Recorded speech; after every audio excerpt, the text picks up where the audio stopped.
All right, so this shall be my presentation on my mindfulness journey. It's actually quite different from Samuel, so just bear with me a bit. So hi everyone, I'm Zach, and this is what I've experienced over the course of one semester with Professor NG, who has taught us how to be a little bit more mindful in our lives. So for me, this is the flow of my presentation. I'll give you a little bit of self-introduction, who I am, a little bit of background, my character, followed by two major impacts that mindfulness has on me and how there were some pitfalls, successes, and several little bumps along the way that I dealt with and how I overcome them. Then followed by some other subtle but more key lessons that were learned, and followed by closing thoughts and some questions. So now on to a quick disclaimer.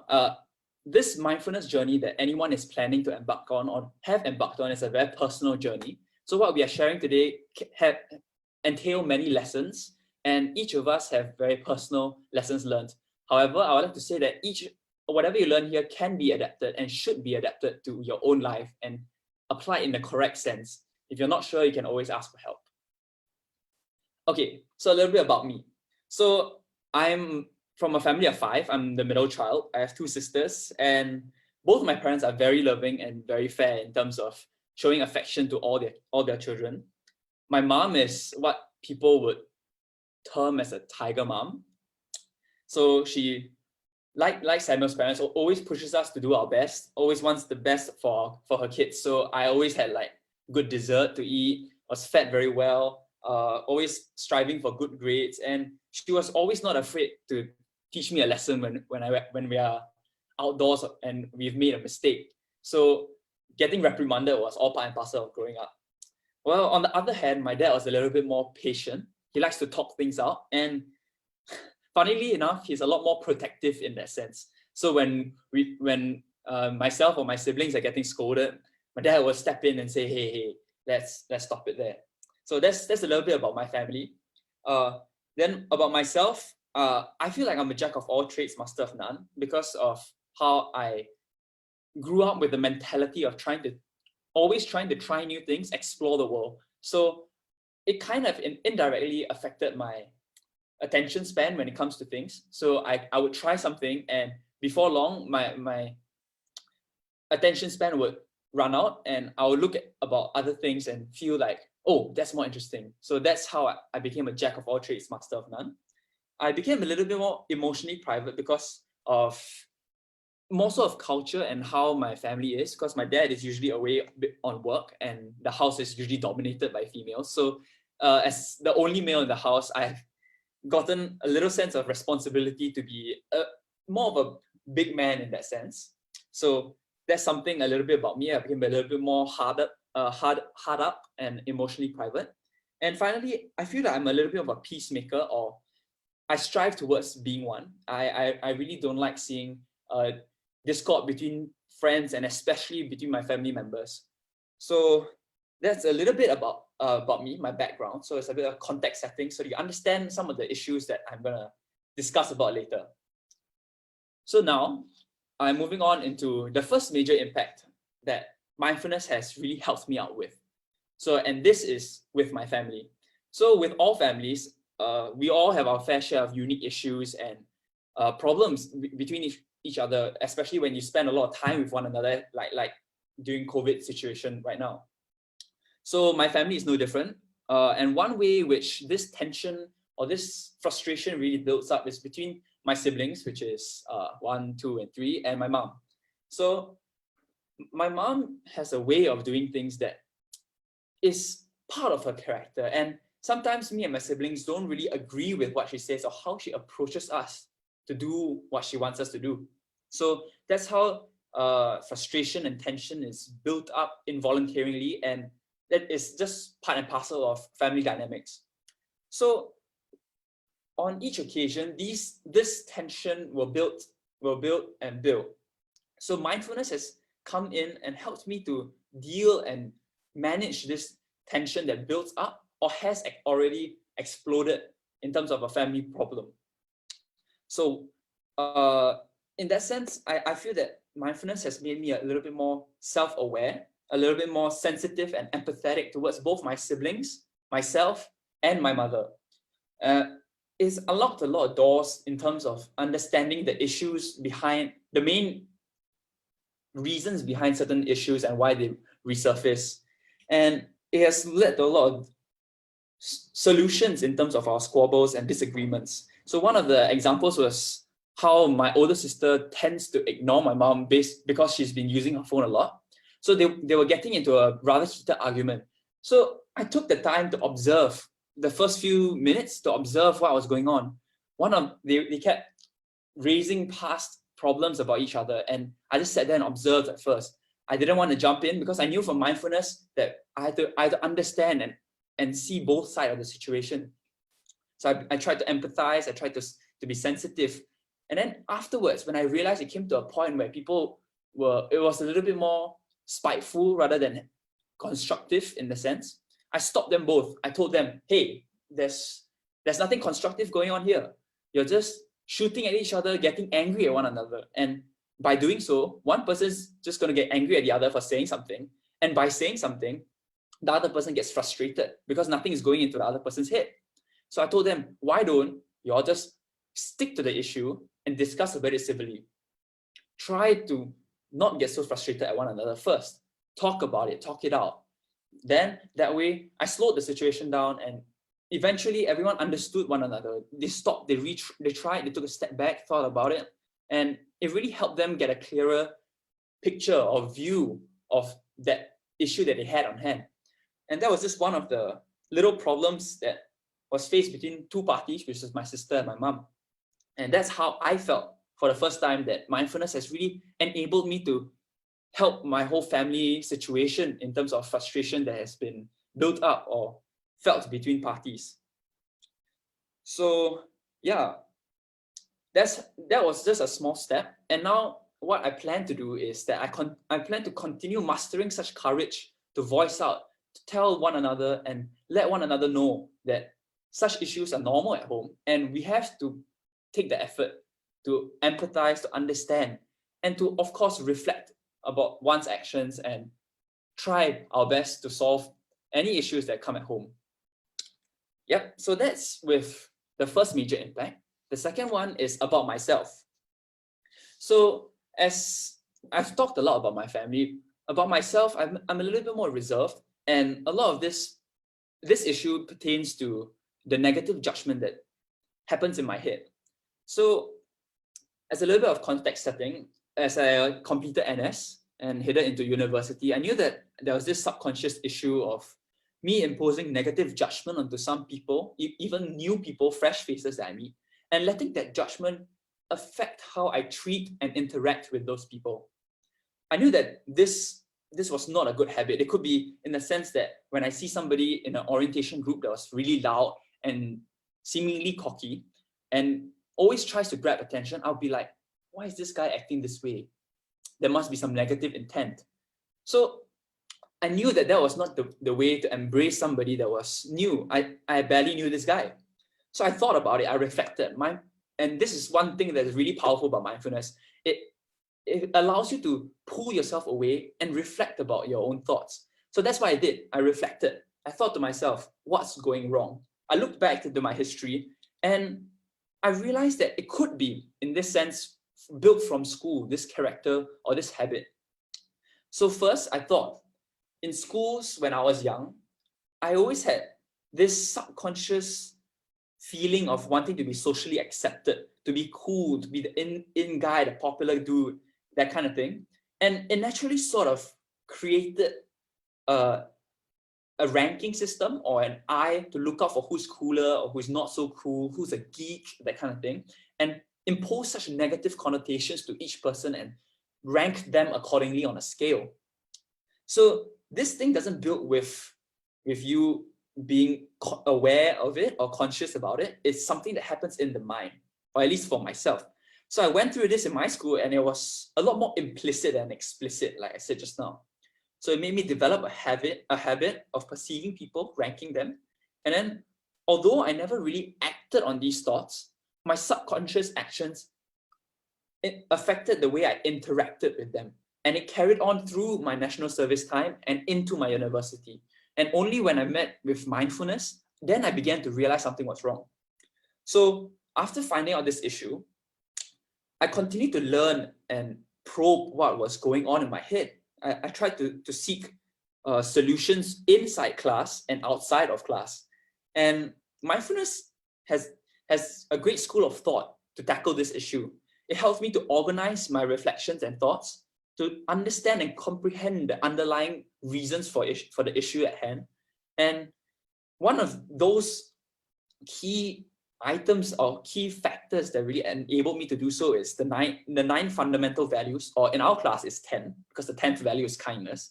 And with these values from mindfulness, it made me go through a bit more of a structured mindset or a structured thought process to assess how I was interacting with my friends, or to process or think something in a non-judging and a fair method to everyone. So this way, I would say it helped me out a lot in terms of withholding anything spiteful or trying to be as fair and equal to everyone I meet. But similar to Samuel, I must say that all the negative judgments in my head won't just stop because I know I've learned mindfulness. I still get it all the time, and sometimes more than on some days more than others. I just let myself feel the negative judgments. I let it come in, let it sink. So I let it arrive on me. I'm able to accept it. That's the key to dealing with them. I accepted the emotions. I understood them and told myself, this is natural. Yes, I do feel this way and I cannot lie about it. But instead of opposing them, I learned to say, okay, I understand, I hear you. This is something I acknowledge. And then I try to let it go. I tell the thought, I'll tell myself actually that this thought, yes, it might be true, it might not be true, who's to know? But is it important to you? How can it be constructive in building a concrete friendship between somebody you don't even know or somebody that you wish to get better, closer to? So in that sense, by rationalizing those thoughts and being calm about it, I let it go, and the negative judgments are slowly, one by one, taken away, and they all just fade into the background. So that way I realized that the mind reacts a lot more instinctively at first when you meet something, and it's only natural because it's something defensive. It's something that warns you, hey, there's an issue here, hey, there's a warning there. So the next step to that, and what mindfulness does, is create a second mind, or a little bit more of a mechanism to help you deal with it. And that's what I learned from mindfulness, is to create and hone that second mind, to tell your instinctive mind that some issues or some things that you alert me about, yes, I understand they are there, but it is not important at this point in time because they are actually not a threat. So in that sense, I've experienced quite a bit of success. Actually in my final project, like Prof. NG said, I have asked my peers if I've ever come across as cocky or have been mean to them in some sort of interaction, and I came back with a lot of positive feedback, which said that I was actually quite the positive guy, very genuine and very wholehearted. So I've been pleasantly surprised about how mindfulness has really impacted me in terms of changing the way I have been. And from already receiving such positive feedback, I feel that this is not the place to stop. I'm planning to go further, try to spread this thought and spread this mindset to everyone I know. And hopefully the world can become a kinder and more gracious place to be in. Yeah. All right, so that's a little bit more about how there's a second major impact on me from mindfulness. Next will be some of the key lessons learned, a little bit more subtle, but still very important. So mindfulness has taught me how to listen better, and not just by absorbing information or processing the information. Of course, it hones that part, but also to be able to enable whoever is speaking to feel more comfortable and acknowledged while they are sharing their story. And in this sense, if you make the speaker feel more comfortable, there definitely will be more honest and genuine input given by them to you. And that way, with more information that's genuine, you can help them better by comprehending the entire situation and deliver effective feedback to them, which is the second part of how listening helps. It helps me in terms of processing what I should be saying and should not be saying. And I realized that mindfulness has taught me to speak the truth and only the truth, something that can be constructive to helping build relationships, contribute to a big project or improvements in whatever aspect you're doing. And we all know how pervasive and annoying fake news can be nowadays, right? So in that sense, mindfulness has really taught me the value of listening and speaking the truth. The second one is effective emotional management. So as with my past two major impacts, the key to this is mindfulness makes you self-aware. It tells you to be calm. It tells you to be not exactly reserved, but a bit more wise in terms of making moves. It makes me a little bit more aware and wanting to know more. So I learned how to help myself out of a mental or psychological block because I'm able to reason my way out of it. I'm able to control or manage my emotions better to help the people around me. So we also all know how or what happens to two emotionally unstable people trying to help themselves or help others in their emotional struggles. So in that sense, I feel like I'm able to stabilize myself before helping others and learning to stay cool in a lot of heated situations. For example, getting insulted in the face, I'm able to stay cool. I say, okay, you can call me whatever you want to call me, but if I don't see that, you can go on and say whatever you want. I'll believe that I have not done anything wrong, that kind of thing, right? The next one is being present. So it's a very small change in my perspective, but it has gathered or garnered so much results, positive impact in my life. And this comes in the sense of being as present in the situation with whoever I'm with. And one of the key lessons that I learned from one of the classes over the course of the semester is the Emperor's 3 questions. And it's taught us that the most important people for that moment in your life, or any moment in your life for the matter, is the ones that are directly and physically around you, because they are the ones that have your time at the present moment. So I told myself, let's begin to stop using my phone so much. So at the dinner table, phones are usually away on a separate table or on the dressing table. When I'm with my parents in the car, I don't use my phone. I try to talk to them or sing with them to the radio. And it's all these small little actions that go a long way in building relationships and giving opportunities to hone and develop a deeper and more understanding relationship, not just between family, but also with friends or lifelong partners. So yeah, that's one area of mindfulness that really impacted my life. And finally is integrating mindfulness into my daily life.